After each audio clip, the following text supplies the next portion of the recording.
Bonjour, 20e siècle, Émile Verhaeren, biographie.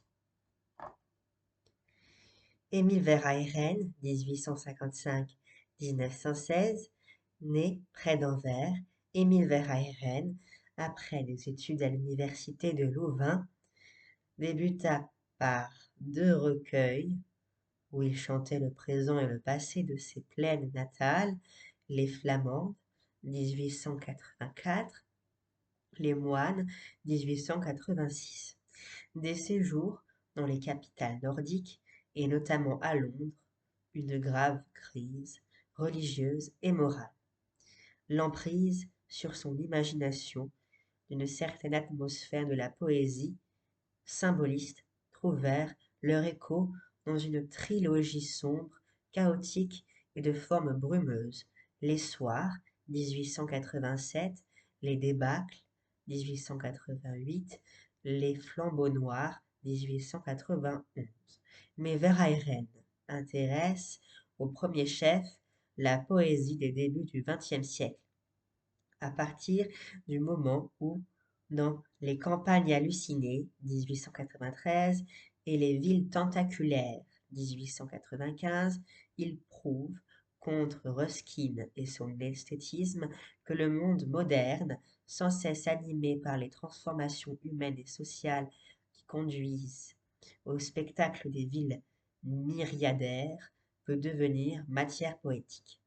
Au même moment, sous l'adhésion à un socialisme plus généreux et idéaliste que doctrinal, renforce chez lui un large don de sympathie. Après le temps de l'impassibilité parnassienne et de la gratuité symboliste, le lyrisme retrouve avec lui certains thèmes délaissés. Les visages de la vie, 1899, Les forces tumultueuses, 1902, La multiple splendeur, 1906, Les rythmes souverains, 1910, sont un hymne continu à la présence humaine dans un monde tendu vers l'avenir.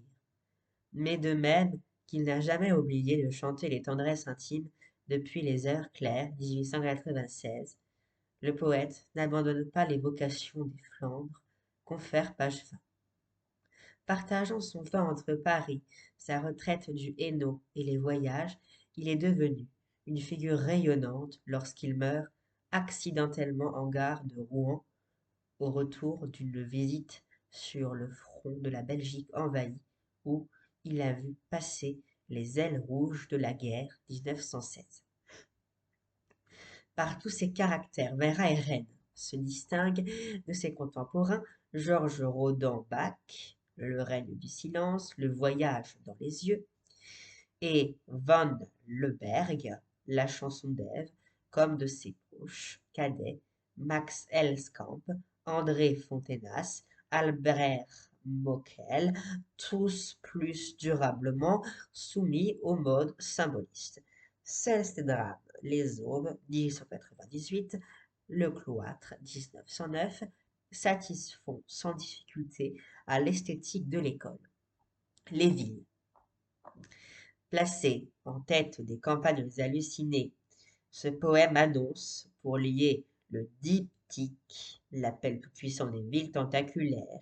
Si le début du XIXe siècle avait rouvert au lyrisme la grande nature fermée, il est significatif qu'aux approches de 1900, la poésie se voue plutôt au décor urbain, déjà imposé par le roman Les Goncourt, Zola, et la peinture impressionniste, Manet. Vigny, il est vrai, avait dès 1831 évoqué dans une élévation Paris fournaise où bouillonne l'avenir. Baudelaire, théoricien de la modernité, avait plus tard cherché un lourd enchantement dans les plis sinueux des vieilles capitales. Mais Verhaeren, qui est surtout hanté par l'aspect nouveau du travail des hommes, les usines, ou par ce que recèle l'entassement de la ville, crée un fantastique moderne et social à partir de notations très réalistes. Les nombreux effets de sa versification libérée sont avant tout au service d'un ample mouvement qui ne peut se soumettre à la rigidité des strophes traditionnelles. Tous les chemins vont vers la vie. Du fond des brumes, là-bas, avec tous ses étages et ses grands escaliers, et leurs voyages jusque au ciel, vers de plus hauts étages, comme d'un rêve, elle s'exhume.